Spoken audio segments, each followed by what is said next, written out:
മുകളിൽ നിങ്ങൾക്ക് പ്രകാശത്തിന് സംഭവിച്ച റിഫ്ലക്ഷന്റെ ഒരു മാതൃകയാണ് കൊടുത്തിരിക്കുന്നത്. അങ്ങനെയാണെങ്കിൽ ഈ റിഫ്ലക്ഷനുമായി ബന്ധപ്പെട്ട ചില ഇമ്പോർട്ടന്റ് ആയിട്ടുള്ള ടേംസ് നമുക്കൊന്ന് നോക്കിയാലോ.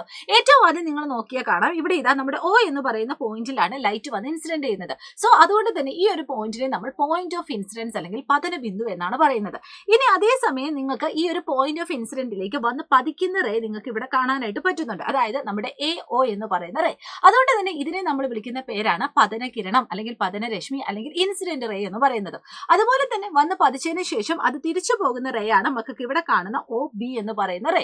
സോ ഇതിനെ നമ്മൾ വിളിക്കുന്ന പേരാണ് റിഫ്ലക്റ്റഡ് റേ അല്ലെങ്കിൽ പ്രതിപതന രശ്മി അല്ലെങ്കിൽ പ്രതിപതന കിരണം എന്നൊക്കെ നമ്മൾ പറയും. ഇനി അതുപോലെ തന്നെ നമ്മുടെ പതന ബിന്ദുവിന് ലംബമായിട്ടുള്ള ഒരു റേയും നമുക്ക് ഇവിടെ കാണാനായിട്ട് പറ്റുന്നുണ്ട്. അതാണ് നമ്മുടെ OC എന്ന് പറയുന്ന റേ. ഇതാണ് നമ്മുടെ നോർമൽ റേ എന്ന് പറയുന്നത്. ഇനി അതുപോലെ തന്നെ നിങ്ങൾക്ക് ഇവിടെ സൂക്ഷിച്ചു നോക്കിയാൽ രണ്ട് ആംഗിളും കാണാനായിട്ട് പറ്റുന്നുണ്ട്.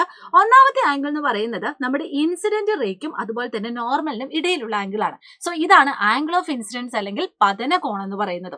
അതുപോലെ തന്നെ രണ്ടാമത്തെ കോൺ എന്ന് പറയുന്നത് നമ്മുടെ റിഫ്ലക്റ്റഡ് റേക്കും നമ്മുടെ നോർമലിനും ഇടയിലുള്ളതാണ്.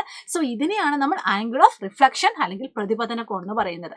ഇനി നമ്മുടെ റിഫ്ലക്ഷന്റെ രണ്ട് ലോ കൂടെ ഒന്ന് മക്കൾ ഓർത്തിരിക്കുക. ഒരു ലോ പറയുന്നത് ഇവിടെ പരാമർശിച്ചിട്ടുള്ള മൂന്ന് റേയും എന്താണ് സെയിം തലത്തിലായിരിക്കും അല്ലെങ്കിൽ സെയിം പ്ലെയിനിലായിരിക്കും എന്നാണ്. ഇനി രണ്ടാമത്തെ ലോ പറയുന്നത് ഇവിടെ പറഞ്ഞിരിക്കുന്ന രണ്ട് ആംഗിളും എന്തായിരിക്കും സെയിം ആയിരിക്കും. സോ രണ്ട് ലോ നമുക്ക് പറയാനായിട്ട് പറ്റും. പ്രതിപതന രശ്മി, പതനരശ്മി, നോർമൽ ഇവ മൂന്നും ഒരേ തരത്തിലായിരിക്കും. രണ്ടാമത്തേത് പ്രതിപതന കോണും അതുപോലെ തന്നെ പതന കോണും തുല്യമായിരിക്കും. അപ്പൊ ഇതൊക്കെ നിങ്ങൾക്ക് ഈസി ആയിട്ട് മനസ്സിലായെന്ന് വിശ്വസിക്കുന്നു. അപ്പൊ അടിപൊളിയായിട്ട് എക്സാം എഴുതിയിട്ട് വാ. All the very best.